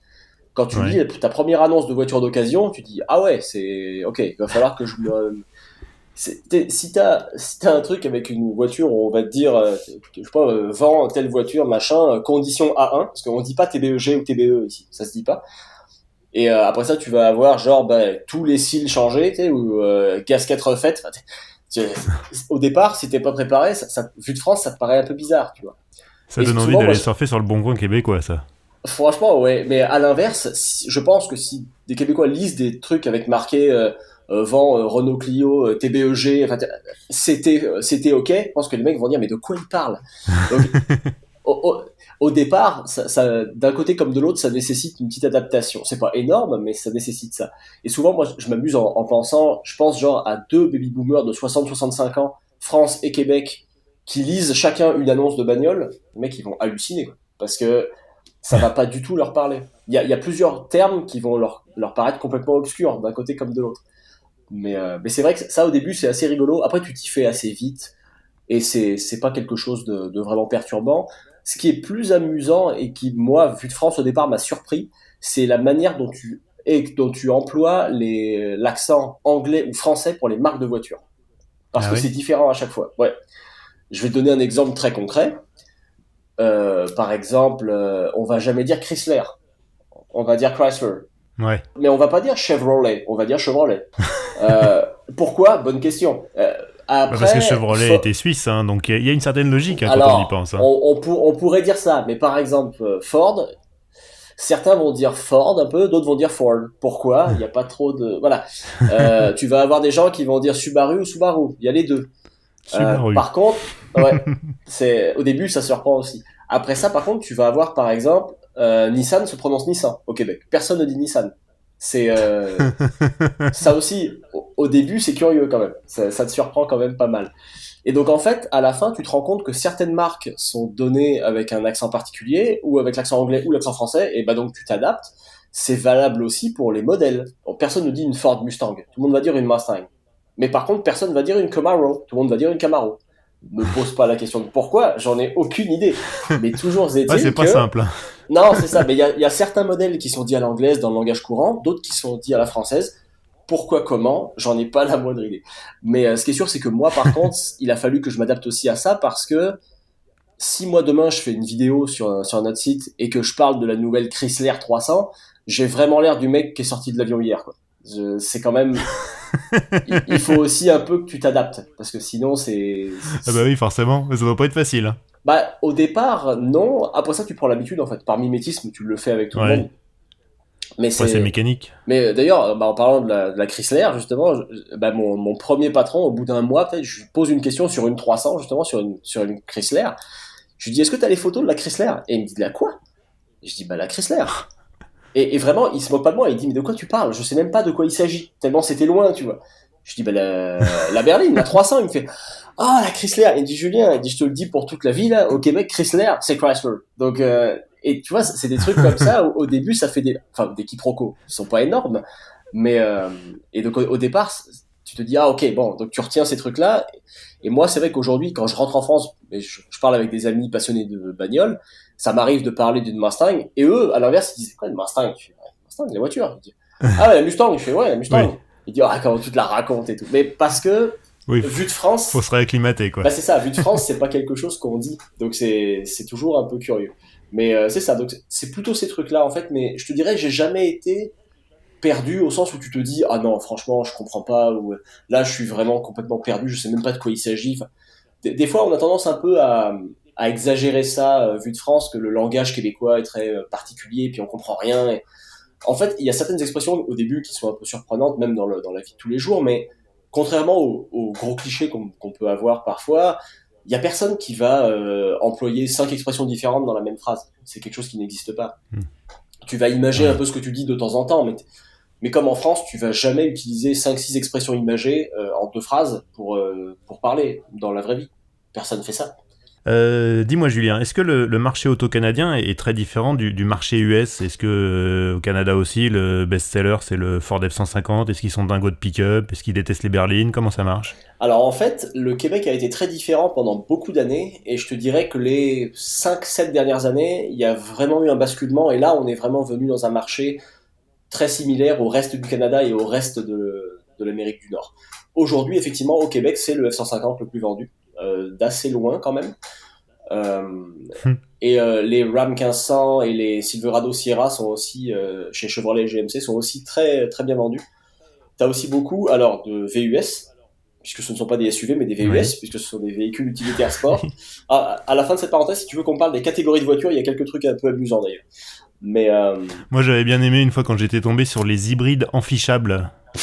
ouais, c'est plutôt Les hybrides branchable qu'on plug-in dit quoi. maintenant. Mais ouais, c'est ça, Ah plugin, pardon. personne ne... Ah amphichable, je trouvais que ça Amphishable, avait du charme. bon ouais, amphishable ça se dit, branchable ça se dit aussi beaucoup, ou rechargeable, dépendamment. Oui, Mais rechargeable ça effectivement, bon ça on connaît chez nous, ouais, mais c'est j'avoue, ça. Mais hybride plugin, ouais, amphichable ça m'avait bien plu. ouais, personne ne dit plugin, effectivement. C'est quelque chose qui se dit pas du tout. Mais pour revenir aux véhicules, ouais, maintenant c'est ce qu'on appelle les camionnettes pleine grandeur, puisque les F-150, Silverado, Sierra et Ram, alors pick-up est assez peu employé. C'est des Oui, c'est camions ou des camionnettes des pleine camions. grandeur qu'on appelle Oui. ça. Et donc ça, oui, c'est très très populaire, ça l'est de plus en plus. Mais avant ça, c'était la Honda Civic qui était la voiture la plus vendue au Québec.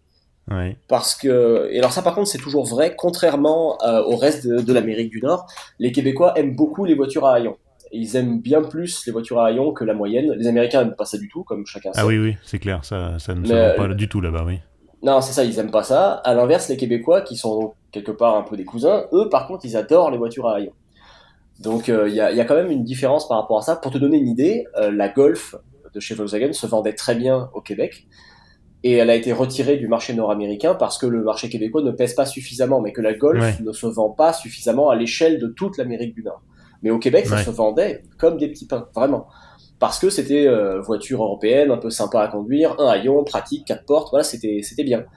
Mais c'était pas suffisant, donc maintenant il reste que la GTI et la R, mais nous, la Golf normale, on l'a plus, par exemple. Mhm. Donc des fois, en fait, le poids de l'Amérique du Nord et le poids des États-Unis surtout fait qu'il y a des modèles qui se vendraient très bien au Québec ou même au Canada, même si le Québec est encore un peu spécifique, mais qu'on n'importera jamais parce que rationnellement, importer un véhicule, ça coûte cher, il faut lui faire passer les normes.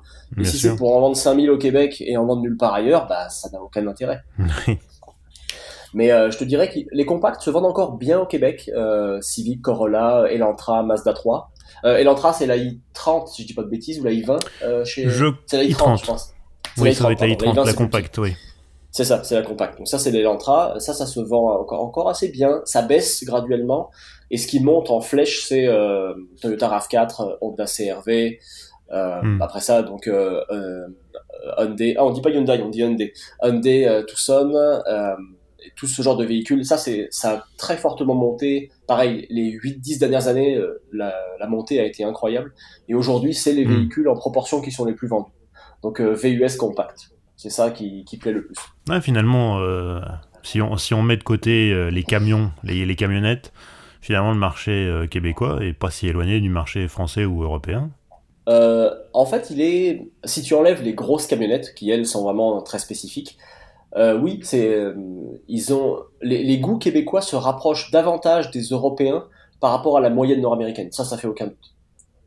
Mais il faut aussi voir, tu sais, les camionnettes pleine grandeur, les pick-up, il y a aussi le fait que des gens travaillent avec. Donc, Ouais, les gens qui bossent, t'as beaucoup moins, tu les vends un petit peu, mais tu as beaucoup moins tu sais, les Fiat Ducato, Peugeot Boxer, ouais, etc. les fourgonnettes, oui.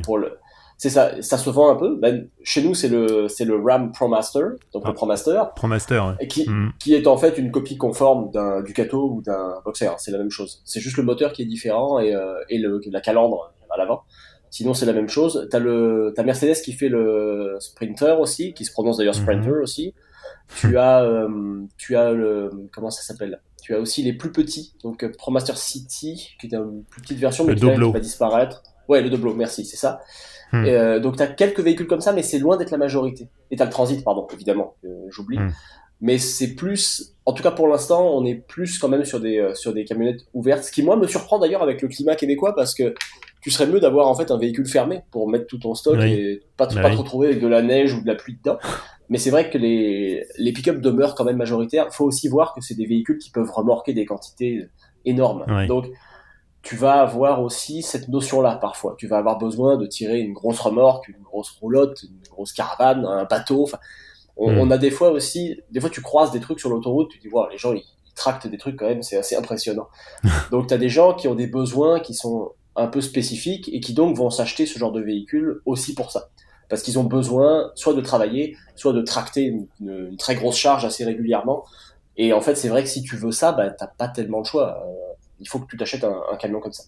Alors j'avais une question du Novichok sur Twitter. Oui, chers internautes, j'ai oublié de vous le préciser, mais vous le savez maintenant depuis le temps que je le répète, mais vous pouvez retrouver ce podcast sur les réseaux sociaux, sur Facebook, Instagram, LinkedIn, Twitter, et vous pouvez, comme ça à l'avance, savoir le nom des invités, vous pouvez leur poser des questions. Et donc tout à l'heure j'avais une question du stagiaire, maintenant j'ai une question du Novichok qui souligne fort justement qu'il n'y a pas de constructeur national, qu'il n'y en a pas vraiment eu au Canada. Je crois qu'il y a eu Bricklin qui avait fait ça dans les années 70, quelques coupés sport, mais ça avait vite périclité.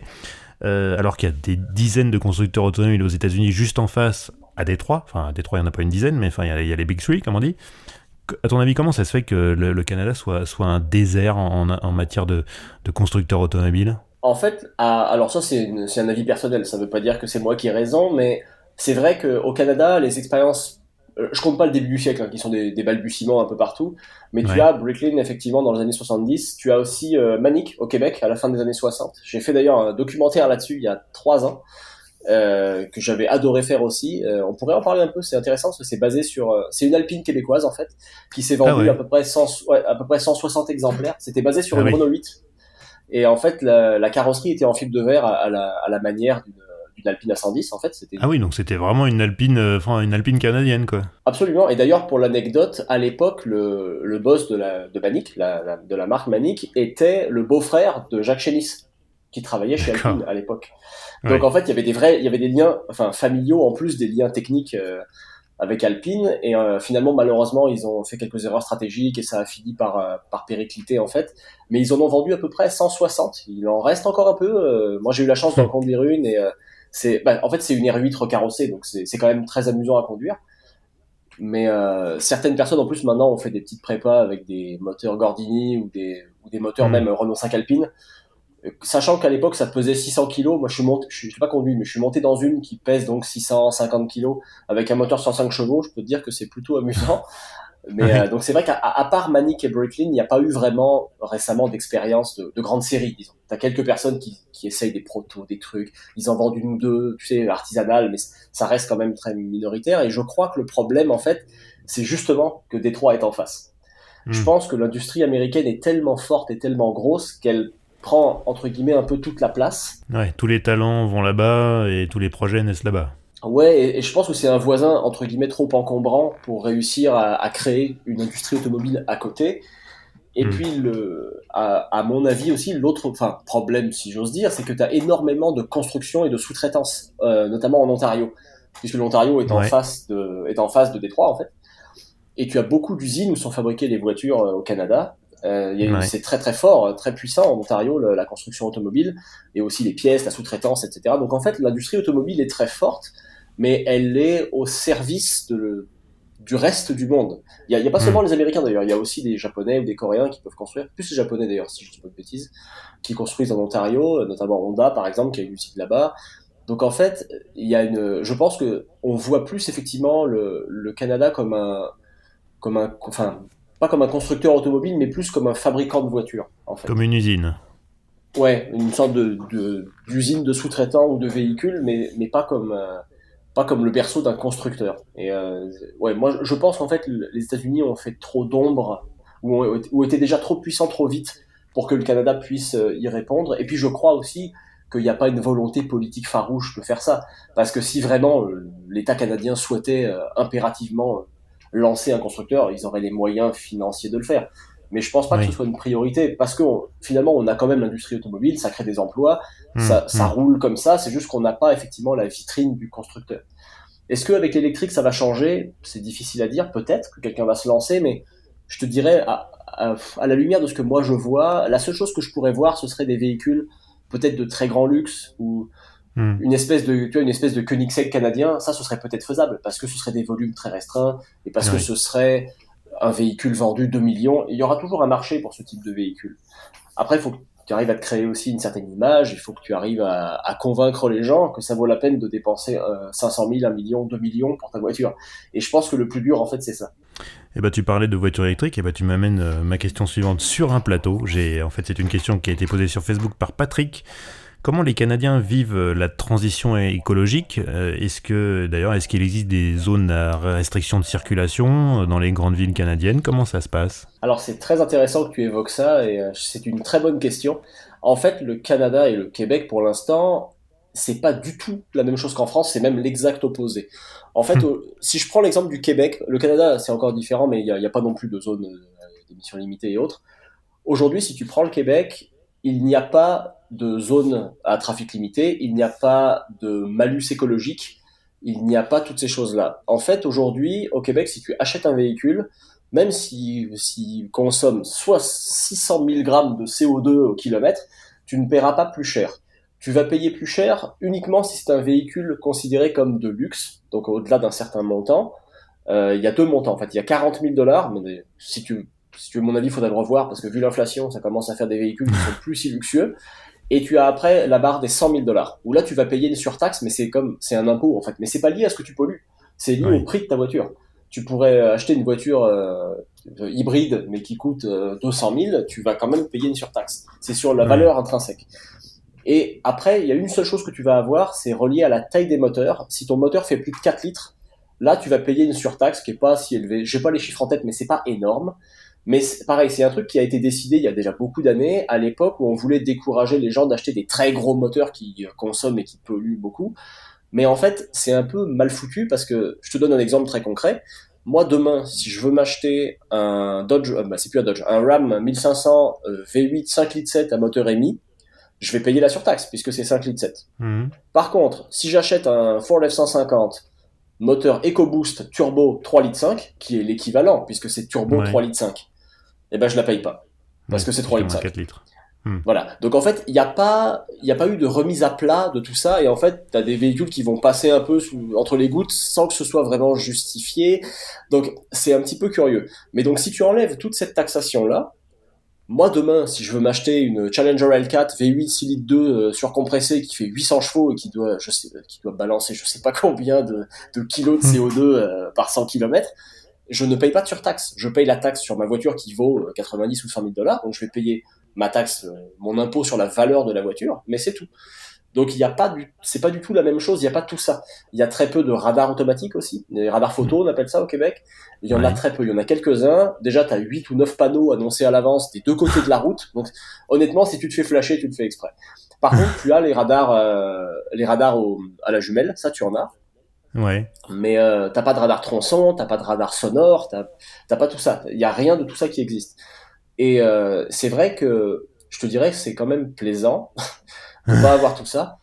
Mais d'un autre côté, là en ce moment, tu vois, c'est drôle. Il y a à peu près 2 semaines, il y a eu des élections au Québec il y a quelques semaines, et en fait, il y a toute une réflexion sur comment modifier en fait la manière de percevoir aussi les taxes, parce que aujourd'hui les taxes sur l'essence financent l'entretien des routes, financent un certain nombre de choses. Le problème, c'est que les véhicules électriques commencent à arriver, mais va Mhm. arriver un moment bascule où tu vas avoir beaucoup de véhicules électriques et tu vas avoir moins de voitures à essence, et donc tu vas avoir moins d'argent qui vont rentrer dans tes caisses du fait que tu as moins de taxes perçues puisque tu as moins de litres Oui, d'essence consommés. forcément. Et donc là, je pense que c'est des hauts fonctionnaires du ministère, mais sont en train de réfléchir à quelle manière taxer les véhicules et comment. Et donc là, on arrive sur des pistes qui sont les mêmes pistes qu'en Europe, c'est-à-dire est-ce que on va limiter certains endroits, est-ce que on va mettre des péages à des endroits ou pas, est-ce que on va mettre des malus et des bonus écologiques si tu es électrique ou si tu es à essence et tu pollues beaucoup, est-ce qu'on fait des Hmm. exceptions parce que typiquement, si tu bosses sur des chantiers et que tu as un gros F-150, c'est pas par gaieté de cœur forcément, c'est parce que tu en as besoin. Donc, est-ce que tu Hmm. mérites qu'on te surtaxe s'il n'y a pas de véhicule équivalent électrique? C'est toutes sortes de questions qui sont encore à des balbutiements pour l'instant. Alors, si on regarde les choses d'une manière passionnée de voiture, c'est quand même très cool. On a tous conscience que ça pourra pas durer comme ça indéfiniment, parce que de Ouais. toute façon, il y a un moment où il va falloir aussi y penser. Mais je te dirais que pour l'électrique, il n'y a pas la même défiance qu'en Europe. Moi, alors c'est un ressenti personnel, j'ai l'impression qu'en Europe, il y a quand même une certaine défiance vis-à-vis de ça. Il y a des gens qui Ouais. s'y intéressent, il y a des gens qui adoptent ces technologies, mais il y a moins d'intérêt qu'ici, j'ai l'impression. Ici, ils sont plus pragmatiques. L'essence, elle coûte quand même très cher. Là, avec la guerre en Ukraine, on est allé Hmm. jusqu'à 2,10 $, 2,40 $ pour le plus fort indice d'octane. Donc ça commence à te faire réfléchir quand tu roules avec un GLC qui roule Ouais. à l'essence 91 Ouais, ça commence à faire du budget, et oui. que ça te coûte 2,40 le litre et que ton plein il coûte littéralement 2 fois plus cher qu'un an avant, tu commences à quand même te poser la question. Donc il y a beaucoup de gens qui ont eu là tout à coup un intérêt très marqué pour l'automobile électrique ou hybride rechargeable. Et malheureusement, en fait, le Canada étant pas tellement prioritaire sur le marché nord-américain parce que la monnaie est moins forte et parce que c'est moins payant de vendre des véhicules chez nous que de les vendre aux États-Unis, on a des véhicules qui arrivent au compte-gouttes. Donc par exemple, Ouais. des véhicules comme la Hyundai Ioniq 5 ou comme la Kia EV6 qui sont des modèles qui sont très très très en demande. Ioniq 5 aujourd'hui, c'est 2 ans et demi d'attente si tu en veux une. Ouf. Et en Ah oui. vérité, tu ne l'auras jamais puisque ça va être la génération 2 qui va arriver dans 2 ans et demi. Donc, Bah oui. je sais pas si vous les RAV4 rechargeables, vous les avez, les RAV4 Prime, Oui. Oui, vous oui, avez on ça. les a. Voilà, RAV4 Prime, c'est plus de 2 ans d'attente aussi. Donc D'accord. c'est très très compliqué d'avoir des véhicules, mais même des véhicules normaux, c'est-à-dire que même une voiture normale, ça va être compliqué de l'avoir. Il y a vraiment pénurie en ce moment, ce qui a rehaussé en fait aussi artificiellement tous les prix des voitures d'occasion, ce qui fait que maintenant tu vas te Ouais. retrouver même avec des poubelles de 15 ans qui sont vendues 2, 3, 4, 5 000, alors tu te dis mais attends, ça n'a pas de sens de vendre ça à ce prix-là. Après, c'est vrai aussi que les Canadiens et les Québécois achètent beaucoup de voitures et possèdent beaucoup de voitures. Pour te donner une idée, en France, de mémoire, on est 30 millions de voitures pour 67 millions de personnes, quelque chose comme ça, si je dis pas de Ouais. bêtises, je pense. Ouais. Hein. Oui, dans ces eaux-là, oui. Ok, c'est ça. Au Québec, on est 8,5 millions de personnes et il y a 6 millions de véhicules légers sur la route, immatriculés. Ouais. Donc, si tu enlèves les grands centres urbains, tout le monde a une voiture. Et Oui, dans une forcément. maison en banlieue ou même plus loin, mais tu sais, les fameuses banlieues américaines, enfin nord-américaines avec les maisons toutes les mêmes et tout, dès Hmm. lors que tu as un couple qui vit là, tu as deux bagnoles. Dès lors que les Bah oui. enfants ont 16 ans, il y en a une troisième. Et une quatrième quand le petit dernier l'a eu. Enfin, je veux dire, les entrées de garage sont quand même pleines. Quoi. Et il te faut Ouais. une voiture. Parce que Hmm. tout a été... d'ailleurs... Pensé pour la voiture, oui. ouais, c'est ça. Et dès que tu sors des centres-villes, vraiment, ou là où tu as le métro, les bus ou quoi, le reste, c'est quand même plus compliqué. Et dès que tu es vraiment... enfin, en province. On dit en région au Québec, mais en province, dès lors que tu es en province, il te faut une voiture. Tu ne peux pas faire autrement. Et le réseau de train est quand même assez mal fait. Comparé à l'Europe, c'est vraiment balbutiant. Donc forcément, il te faut une voiture si tu veux être suffisamment mobile. Et donc c'est pour ça qu'il y en a autant. Mais c'est aussi ce qui fait surchauffer le marché. Qui dit beaucoup de voitures dit beaucoup de demandes. Écoute, tout à l'heure, tu parlais de voitures électriques et j'ai une excellente question qui a été soulevée sur Twitter par le stagiaire qui évoquait le climat qui est quand même un peu particulier au Québec avec les moins 30 degrés sont pas rares. Hein. Comment les voitures elles supportent ça et en particulier les voitures électriques? Alors, je pense qu'il faut le faire en deux volets. On va faire les électriques d'abord. Les Ouais. électriques, en fait, c'est sûr que dès que tu as du froid, tu peux perdre 35, 40, 45, 50% de ton autonomie. Ça va être valable de, disons, janvier-février, les très grands froids, tu sais, s'il fait -20, -20, -25, -30, là, tu peux vraiment perdre 50%. Mais tu as quand même quelques astuces. En fait, tu vas, par exemple, pouvoir la laisser brancher.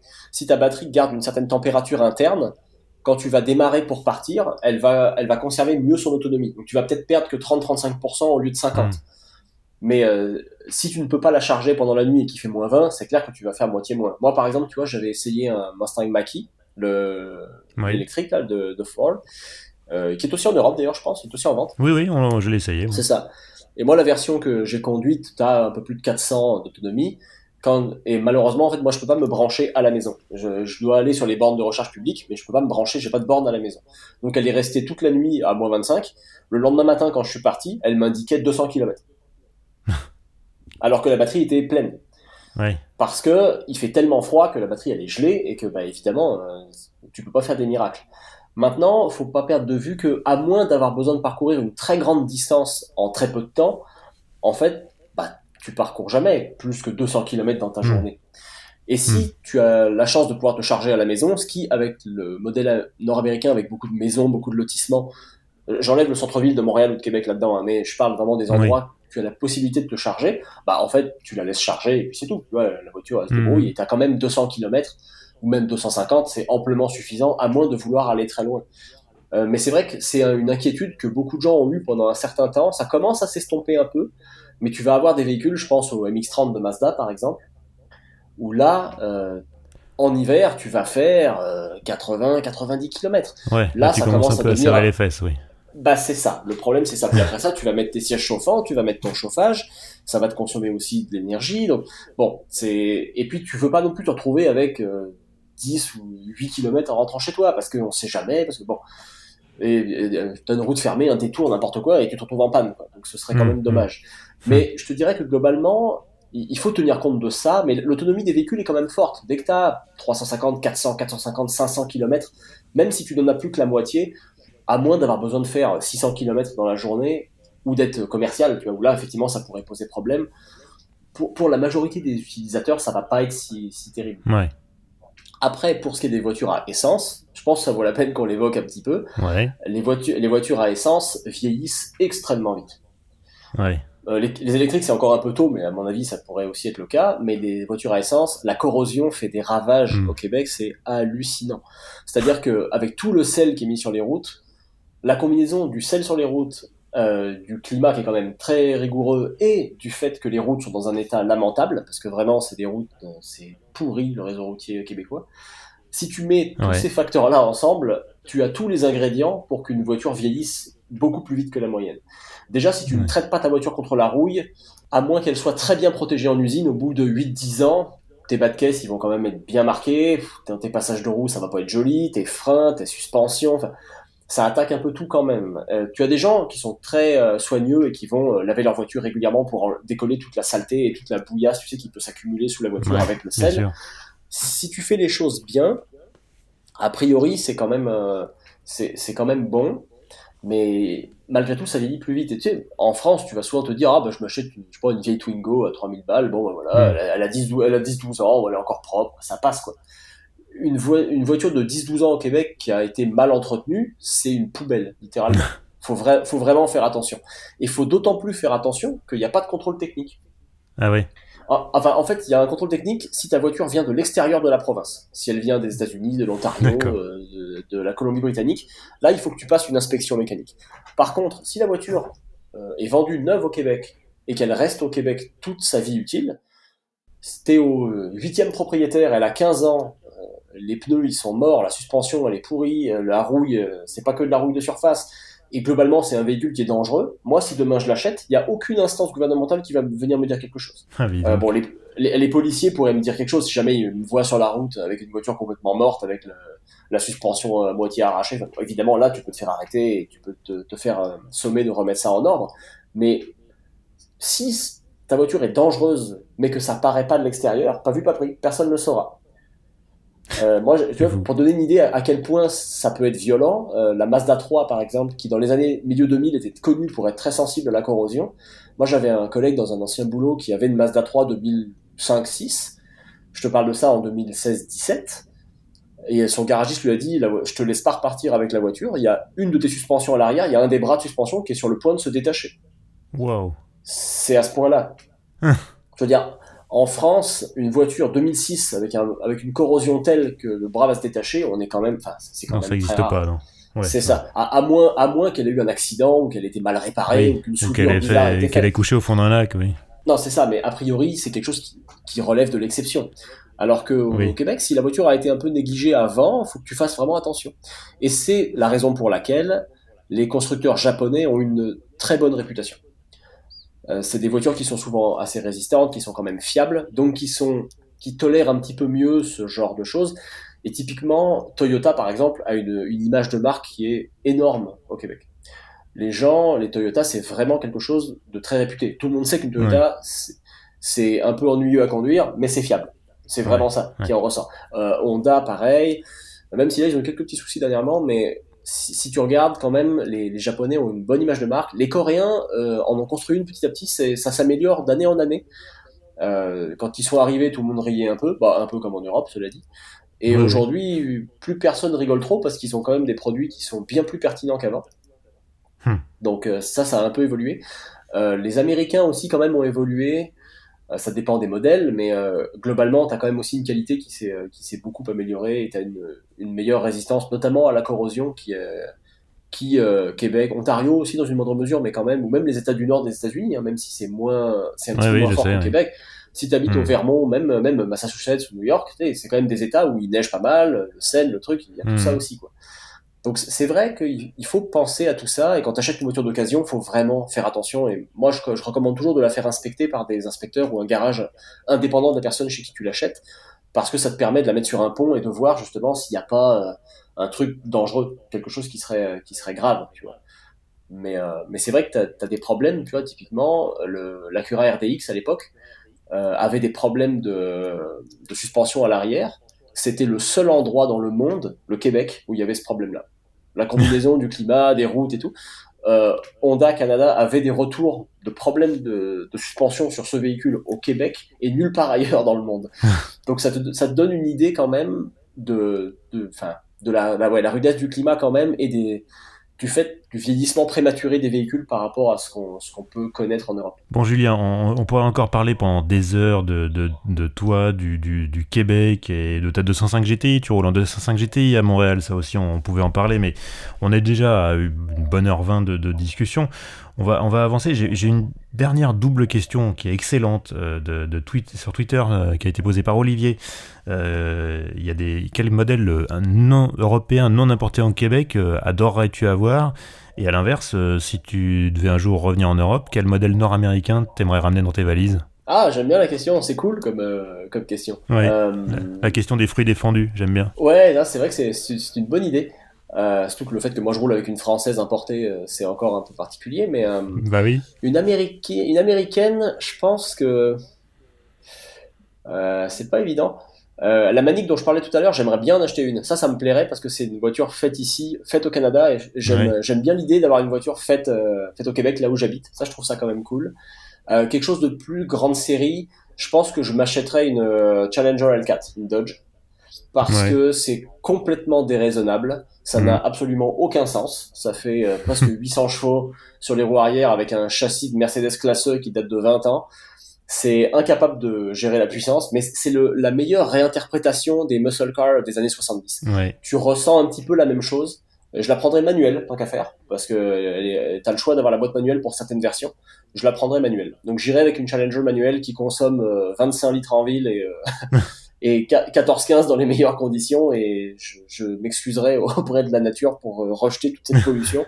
Mais ouais, j'achèterais ça. Et alors, l'européenne que t'aimerais voir sur les routes québécoises? Une Audi RS4 à vente, break. Ah ouais, vous l'avez pas celle-là? Eh non, on a la RS6, mais on n'a pas la RS4. Et moi, j'avoue qu'une RS4, j'ai toujours bien aimé cette voiture.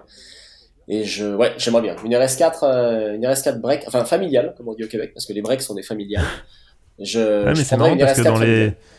dans les années, on va dire 50-60, en France, on appelait les breaks des familiales aussi. C'est marrant qu'ils Oh aient ouais, gardé cette ben, expression-là. c'est ça. Celle-là, elle est restée. On arrive au terme de cet épisode, alors tu vas pas partir comme ça, je vais te poser les fameuses 4 questions rituelles. Ta dernière recherche auto sur les sites de petites annonces, c'était quoi? J'en ai eu deux. Alors, j'en ai une en deux roues. Et en ce moment, je sais pas pourquoi, j'ai une lubie sur les Peugeot 103, les mobylettes. Ah oui, J'ai regardé les vieilles 103 SP, genre j'aimerais ça en avoir une toute originale fin 70, les vertes ou bleues là qui étaient vraiment typiques 70s. Ça je les aime beaucoup. Donc j'ai regardé ça un se peu trouve les au prix Québec ça? et non, quelques personnes en ont importé mais très difficilement. Ouais, Mais ça m'amuserait. Ça c'est pour le deux roues, et sur quatre roues c'était plus original.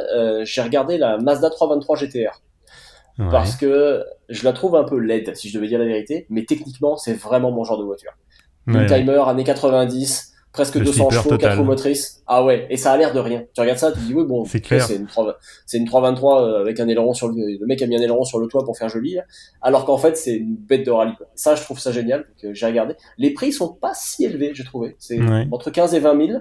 Pour ce que c'est, je trouve pas ça si mal, honnêtement. Ben, elle était déjà pas très chère à l'époque, hein. Non, c'est ça, mais je trouve que c'est au-delà de son physique. L'arrière, je trouve un peu ingrat, honnêtement, mais comme dedans, tu la conduis, tu la vois moins, j'arriverai à vivre avec. Alors là, Et ça a ouais, son charme, il y a un petit côté oh métro ouais, 6R4, un peu, vraiment la caisse qui ouais, déborde de tous les côtés, quoi.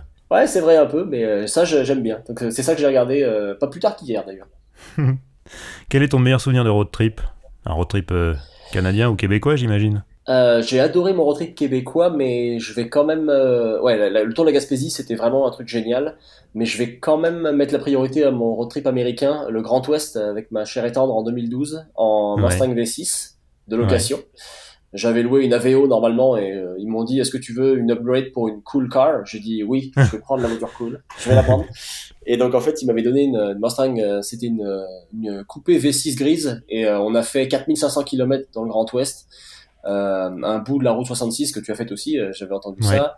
ouais. C'est génial. Puis après ça, bah, effectivement, bah, c'est très classique, hein, mais Grand Canyon, puis après Utah, Nevada, Las Vegas, remonter à Bryce, repartir à San Francisco et reprendre l'avion. Ah, Et super. c'était vraiment, surtout qu'à l'époque, moi je vivais en France, donc j'avais pas encore ma vision plus nord-américaine que j'ai aujourd'hui. Donc on avait Hmm. vraiment des étoiles plein les yeux, et c'était génial. Donc ouais, celui-là en premier. Ton garage idéal, sans limite de budget, tu as droit à 4 voitures. Tu sais que c'est ça, c'est dur. Hein. Ça, c'est ta question la plus Je difficile. sais. Non, c'est celle d'après la Euh, plus difficile. Non, mais 4 c'est quand même dur. Mais alors, 4 On va commencer avec le rêve. Je vais m'acheter une Ferrari F40, ça c'est sûr. Ouais. Parce que j'adore les voitures qui se méritent, et c'est la dernière d'Enzo. Et pour tout ce qu'elle véhicule comme symbole, je prendrais la F40. C'est Ça marrant, c'est je pas crois que du c'est tout la première fois raisonnable. qu'elle est citée depuis le début du podcast. Ah, c'est vrai? Ah, moi, c'est Alors une voiture. que c'est vrai que, bon, c'est une icône, quoi, mais je crois que c'est le premier. Ah, moi, je suis un enfant des années 80, donc forcément, cette voiture-là, elle est mythique pour moi. Après ça, oui, je vais prendre une Alpine A110 actuelle. Ouais, Parce que j'ai celle-là, eu c'est la un chance grand de classique qui revient tout le temps. mais moi j'ai eu la chance de pouvoir la conduire, et j'en suis ravi. En 2019, pour le reportage sur la Manic, en fait, j'avais demandé à Renault France si je pouvais conduire l'Alpine pour pouvoir faire un lien 50 ans plus Ouais. tard. Et ils m'ont dit oui, et cette journée, j'ai adoré cette voiture. C'est un coup de cœur, Hmm. mais incroyable. Et elle aussi aurait sa place au Québec. Je pense que Ouais. ça plairait à certaines personnes. Moi, j'ai adoré, donc j'en aurais une, mais toute nue, pas un truc, pas la R, pas la S Ouais, avec ouais. toutes les options. Je la prendrais simple. Je n'ai pas besoin de plus. J'avais beaucoup aimé ça. Donc ça, c'est sûr que je prends ça. Après ça, ça ferait pas du Youngtimer. Ça m'ennuie de pas en avoir, mais Ah, je la pense, quitte F40, c'est à, déjà un peu un Youngtimer. Hein. ouais, c'est vrai qu'il y a quand même un Youngtimer. C'est cher, mais c'est un Youngtimer. Je vais prendre, ouais, je vais quand même, je vais quand même aller sur une Porsche 911 parce que la Ouais. Porsche 911, elle a été souvent citée, je pense, dans le podcast, mais Oui. il faut reconnaître qu'ils font quand même ça tous très bien, les Allemands, et que la 911, il y a quand même, pareil, je prendrais pas une Turbo S à 220 000 dollars, là, c'est pas nécessaire, mais je prendrais une Carrera 2 ou Carrera 4S, pas plus que ça. Bon, c'est Ouais. déjà un peu Pas une d'argent, hein, Carrera attention. T? Ah, j'avoue que Parce la qu'elle est T qui est sympa, la sortie T, quand même. récemment, ouais, j'avoue que la T, c'est, Même sur le l'ancienne, papier, c'est quand même, je l'avais essayé, j'avais bien aimé. Il y a un petit côté c'est vrai que, GT3, entre guillemets, plus ouais, abordable. c'est vrai que c'est chouette aussi, mais ouais, une S ou une T, ça se discuterait, c'est vrai. Mais c'est pas évident. Mais en tout cas, ce serait le 911, mais très classique. Couleur discrète, tout l'inverse de la F40 rouge. Je prendrais un truc vert forêt, gris anthracite, quelque chose qui passe un peu inaperçu, juste pour me Ouais. faire plaisir à moi, mais pas ostensible. Le délit, quoi. Ouais, voilà, ah, vraiment. Tout moi, enfin, je suis en couple, mais j'ai pas d'enfant, donc je pourrais me le Ouais. permettre en daily, ce que tout le monde ne peut pas se permettre. Et, euh, et après la dernière, ouais, ça dépendrait si j'ai des enfants ou pas, mais si on part du principe que j'ai pas d'enfants, je partirais sur. Oh, quoi que si je peux en avoir quand même. Si, allez, on va partir une Lancia Delta Evo, Ouais. parce que j'adore cette voiture et que je la trouve incroyable et que encore là, c'est les années 80, le groupe B, Bah le oui. groupe A après d'ailleurs aussi quand même, donc ouais, peut-être jaune. La plus flash, et pareil, pour contraster Ouais, complètement ouais. avec ce que j'ai d'autre dans mon garage. Mais c'est vrai que ça ferait beaucoup de bagnoles plaisir et pas beaucoup de bagnoles raisonnables, mon affaire. Bah, c'est pas Mais grave. ouais, c'est sur ça que je resterai. Bah, c'est un beau garage. Et alors, si tu ne devais conduire qu'une seule voiture jusqu'à la fin de tes jours, ce serait laquelle? Euh, Tu vois, c'est celle-là la question dure. ouais, c'est vrai que c'est la plus dure, t'as raison, c'est la plus dure. Euh, je reste avec une 911 et je la prends Carrera 4 pour pouvoir la conduire l'hiver, parce que comme ça, parce qu'en propulsion, dans la tempête de neige, c'est quand même moins rigolo quand tu veux sortir d'une place de Oui. stationnement. Donc je la prendrai en 4S avec d'excellents pneus d'hiver et je pense que j'arriverai à me débrouiller. Et je pense que j'arriverai à pas me lasser. Je pense que une actuelle, certains puristes disent que les 900 actuels sont plus des vrais, etc. Moi, je trouve quand même que ça demeure des véhicules vraiment géniaux et À ouais, chaque genre génération, les puristes disent que la nouvelle n'est plus une vraie 911. Ils disent ça depuis 40 ans. exact. Donc, C'est vrai. Moi, je m'inscris en faux. J'ai eu la chance de conduire des plus anciennes et des actuelles, et honnêtement, l'actuel pour moi, c'est différent, mais c'est tout aussi plaisant et efficace. Donc, ouais, je reste sur ma 911 Carrera 4. ouais, bah, Julien, merci infiniment. C'était un épisode très sympa. Alors, je crois tu n'es pas très sur les réseaux sociaux, hein. Non, pas plus que ça. Je suis un peu vieux, j'avoue. On te retrouve sur LinkedIn. On te trouve. Alors, tu as un compte Twitter, mais qui n'est pas actif. Je sais même Pas pas si je vais vraiment, mettre non. le lien dans la description, parce que tout de même, tu publies rien. Non, non, c'est pas nécessaire, effectivement. On te lit sur le site du Guide Auto, Ouais, le guide de l'auto, absolument. que je mettrai en lien. Je mettrai aussi un lien vers le podcast Gilles Villeneuve, que je vais m'empresser d'écouter. Et puis Julien, je te remercie infiniment encore une fois, c'était très intéressant. Je pense qu'on a appris pas mal de choses sur le Québec, sur la belle province, et sur comment on y vit l'auto. Bah, c'était super pour moi, puis j'espère qu'effectivement tout le monde a appris des trucs, mais moi c'était super sympa aussi de pouvoir échanger avec toi. Et bah écoute, je vois que tu as pris plaisir, puisqu'on a quand même mis 1h30 en boîte, donc c'est plutôt dans la moyenne haute. Ah bah je savais pas, mais écoute, moi je suis bavard, donc dès que tu me poses des questions, hein, j'arrête jamais. Non mais écoute, c'était intéressant, donc voilà, c'est parfait. Écoute Julien, je te remercie infiniment, et puis peut-être à bientôt, et en tout cas je te souhaite le meilleur. Est-ce que tu as une petite question pour conclusion? Est-ce que tu t'imagines définitivement t'installer au Québec, ou est-ce que tu te dis quand même que ta patrie c'est la France et que t'as envie d'y revenir un jour? Ah, j'aime beaucoup les deux. Pour l'instant je resterai au Québec, faut jamais dire jamais, mais je pense que Ouais. à moyen long terme je vais encore rester au Québec un certain nombre d'années. D'accord, bah très bien. Et ben ça sera le mot de la fin. Merci Julien. Merci à toi. À bientôt.